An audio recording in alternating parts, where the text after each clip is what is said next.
जो लोग मेरे इस चैनल पर नए हैं या फिर मेरा ये वीडियो किसी और सोशल मीडिया प्लेटफॉर्म पर देख रहे हैं, वो मेरा YouTube channel political Tamasha with doctor Arshi को सब्सक्राइब करके वहां पे लगी बेल आइकॉन को जरूर दबा दें, ताकि आपको हमारे आने वाले हर वीडियो की अपडेट्स मिलती रहे।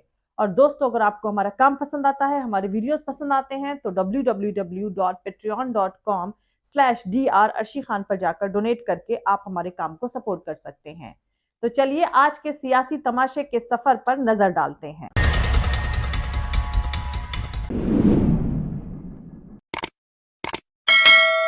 कुछ सियासी हलकों में हो रही चर्चा के मुताबिक 2024 के चुनाव से पहले एक कारगिल जैसी जंग भारत और चीन के बीच हो सकती है। और इस तरह की चर्चा का बेस है पिछले कुछ दिनों में डिफेंस मिनिस्टर राजनाथ सिंह की तरफ से दिए गए कुछ बयान। वहीं दूसरी तरफ कुछ जानकारों का मानना है कि भारत को अलर्ट रहने की जरूरत है, क्योंकि चीन किसी मुल्क के खिलाफ जंग की तैयारियां कर रहा है। दरअसल दोस्तों, चीन के प्रेसिडेंट के तौर पर तीसरी बार चुने जाने के बाद शी जिनपिंग बीते ट्यूसडे को चीन की सेंट्रल मिलिट्री कमीशन के हेड ऑफिस पहुंचे थे। और वहां मिलिट्री पर्सनल्स को एड्रेस करते हुए शी जिनपिंग ने कहा कि चीन को जंग लड़ने और जीतने के लिए तैयार रहना चाहिए। शी जिनपिंग ने इस दौरान चीनी सेना पीपल लिबरेशन आर्मी से मिलिट्री ट्रेनिंग और जंग की तैयारियों को बढ़ाने की बात कही है। अब अहम बात यह है कि शी जिनपिंग ने यह बयान ज्वाइंट ऑपरेशन सेंटर में दिया है। इस मौके पर उन्होंने सेना की वर्दी पहनी हुई थी और उनका जोर इस बात पर भी था कि 2027 तक पीएलए यानी चीनी फौज पीपल लिबरेशन आर्मी को एक वर्ल्ड क्लास फौज बन जाना चाहिए। इसके अलावा उन्होंने यूनिफिकेशन और रीजनल वॉर के ऊपर भी जोर दिया है। इसीलिए दुनिया के तमाम जानकारों का मानना है कि भारत को अलर्ट रहने की जरूरत है, क्योंकि चीन के प्रेसिडेंट पिछले कुछ दिनों से तकरीबन हर जरूरी मंच से अपनी फौज को जंग के लिए तैयार रहने के साथ साथ मजबूत होने की बात दोहरा रहे हैं। वहीं दूसरी तरफ यूक्रेन पर रूस के हमले के बाद से रूस को लेकर भारत की पॉलिसी के चलते अमेरिका के साथ काफी डिफरेंसेस बढ़ते नजर आए हैं। रूस पर अमेरिका के लगाए बैन के बावजूद भारत ने रूस से तेल खरीदना जारी रखा है। इससे अमेरिका काफी नाराज है। अब यहां पर मैं आपको बता दूं कि 1979 से 1990 के बीच में अमेरिका ने अफगानिस्तान में सोवियत सेना से लड़ाई के लिए अफगान मुजाहिदीन को पाकिस्तान के जरिए मदद भेजी थी। इसमें अमेरिका ने पाकिस्तान को फौजी और फाइनेंशियल मदद के तौर पर $5 अरब से ज्यादा दिए थे।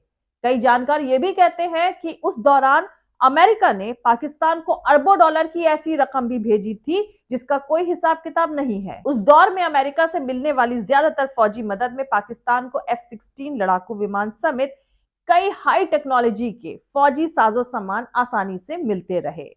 2001 से 2007 तक अमेरिका ने पाकिस्तान को $33 अरब की फौजी और फाइनेंशियल मदद दी, जिसमें आतंकवाद के खिलाफ लड़ाई में खर्चा भी शामिल था। कहा जाता है कि पाकिस्तान ने अमेरिका की मदद तो ले ली, लेकिन उसके बदले में उस तरह काम नहीं किया जैसा अमेरिका चाहता था। बल्कि यह भी इल्जाम लगे कि पाकिस्तान ने अमेरिकी फाइनेंशियल मदद की इसी रकम में से तालिबान और दूसरे एक्सट्रीमिस्ट ग्रुप को भी मदद पहुंचाई। जानकार ये भी मानते हैं कि पाकिस्तान ने अमेरिकी मदद का बड़ा हिस्सा भारत के खिलाफ फौजी तैयारी में भी लगाया। खैर, अब पाकिस्तान को अमेरिका की तरफ से फौजी मदद देने का सिलसिला दोबारा शुरू हुआ है, जब इमरान खान पाकिस्तान के प्रधानमंत्री पद से हटाए गए। इमरान खान ने यह भी इल्जाम लगाया था कि उनकी सरकार को बेदखल करने के पीछे अमेरिका का हाथ है। तो दोस्तों, अब आते हैं सबसे अहम मुद्दे पर। दरअसल यूक्रेन के खेरसोन में रूसी सैनिकों को पीछे हटकर नेपा नदी के बाएं हिस्से में आना और अमेरिका की तरफ से यूक्रेन को हाई टेक्नोलॉजी वाले ड्रोन देने से मना करना। इस रेफरेंस में जो पर्दे के पीछे से यानी भीतर खाने से जानकारियां बाहर आ रही हैं, उसके तहत माना जा रहा है कि रूसियों और अमेरिकियों के बीच कुछ साझेदारी बनी है, क्योंकि अगर ऐसा नहीं होता तो वेल प्लान तरीके से पीछे हटना मुमकिन नहीं होता। बहुत मुमकिन है कि नेपा नदी एक सरहद की तरह काम करे। कहा जा रहा है कि रूस और अमेरिका के बीच यह समझौता कई हफ्तों की कोशिशों का नतीजा है और इसमें मीडिएटर का किरदार सऊदी अरब ने निभाया है। यह भी माना जा रहा है कि मुमकिन है कि रूस, अमेरिका, तुर्की और सऊदी अरब के बीच कोई आपसी सहमति बनी है। वैसे यूक्रेन इस तरह की सहमति को कितना मानेगा, ये कहना अभी मुश्किल है, पर रूस पूरी तरह मानेगा। उधर बाखमुत में रूसी सेनाएं लगातार आगे बढ़ रही हैं। वहीं दूसरी तरफ जानकारों का कहना है कि देखने वाली बात यह भी है कि जाड़े में रूस कहर ढाने के चक्कर में है या अपने करीबी पार्टनर चीन के साथ किसी प्लानिंग के तहत समझौते के लिए तैयार हुआ है। क्योंकि चीन के प्रेसिडेंट पिछले कुछ दिनों से यूनिफिकेशन और रीजनल वॉर की बात करते हुए अपनी फौज को जंग के लिए तैयार रहने को कह रहे हैं। वैसे तो भारत के अलावा ऐसे कई मुल्क हैं जिनके साथ चीन के रिश्ते तनाव वाले हैं। ऐसे में फिक्र के बादल इन मुल्कों के ऊपर भी मंडरा रहे हैं, ये कहना पूरी तरह से तो गलत नहीं होगा। क्योंकि चीन जब भी रीयूनिफिकेशन की बात करता है तो खास तौर पर तिब्बत और ताइवान इसके निशाने पर होते हैं। लेकिन साथ ही इस गुंजाइश को भी दरकिनार नहीं किया जा सकता है कि भारत की तरह इन देशों को भी होशियार रहने की जरूरत है। खैर, अब अहम बात यह है कि इंडियन मीडिया में डिफेंस मिनिस्टर राजनाथ सिंह के एक बयान की खूब चर्चा हो रही है।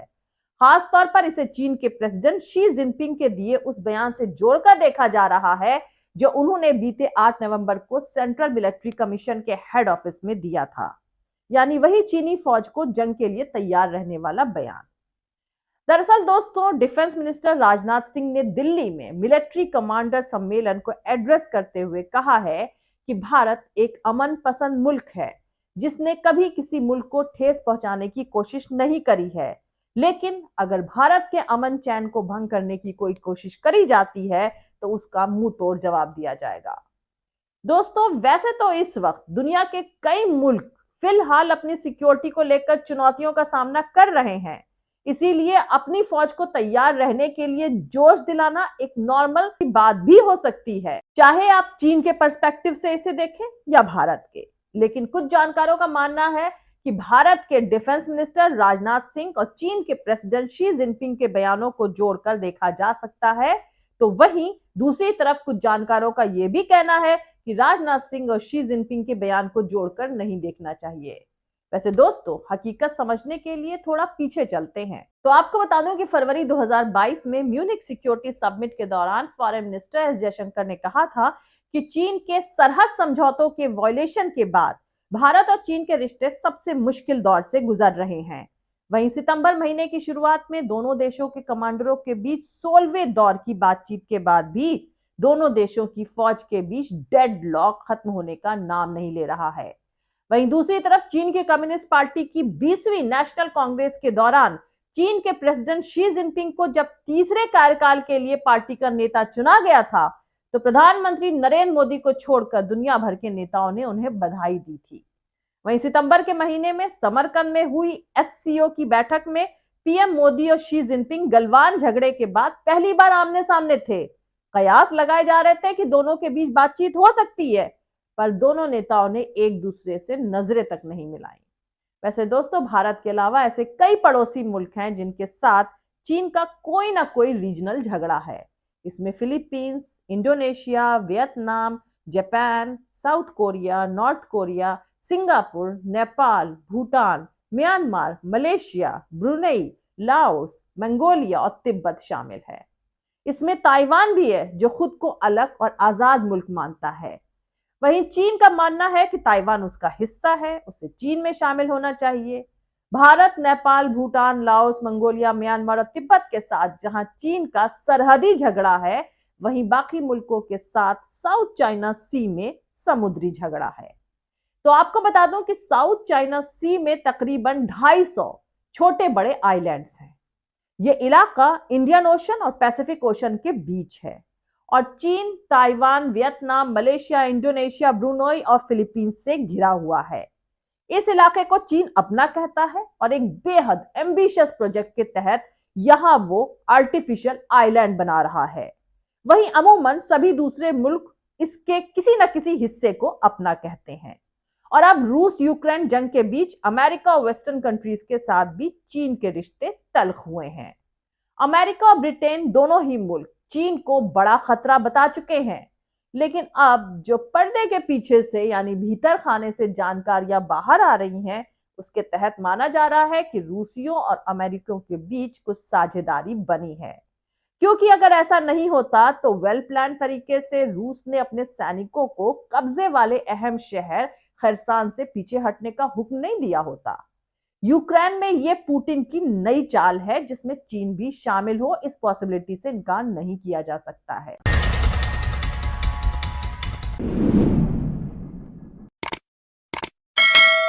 तो दोस्तों मिलते हैं अगले वीडियो में किसी दूसरे नए सियासी तमाशे के साथ। जय हिंद, सत्यमेव जयते, अल्लाह हाफिज। दोस्तों हमारा पूरा वीडियो, दूसरे और वीडियोस देखने के लिए हमारे YouTube channel political Tamasha with doctor Arshi को सब्सक्राइब करके वहां पे लगी बेल आइकॉन को जरूर दबा दें ताकि आपको हमारे आने वाले हर वीडियो की अपडेट्स मिलती रहे। और दोस्तों अगर आपको हमारा काम पसंद आता है, हमारे वीडियोस पसंद आते हैं तो www.patreon.com/dr अर्शी खान पर जाकर डोनेट करके आप हमारे काम को सपोर्ट कर सकते हैं। दोस्तों अगर आपको हमारा वीडियो पसंद आता है तो लाइक और शेयर करना हरगिज नहीं भूलें। आप हमें फॉलो भी कर सकते हैं हमारे ट्विटर, इंस्टाग्राम और फेसबुक पेज पर। मेरा ट्विटर हैंडल है @arshi aziz khan। Thank you, मिलते हैं अगले वीडियो में।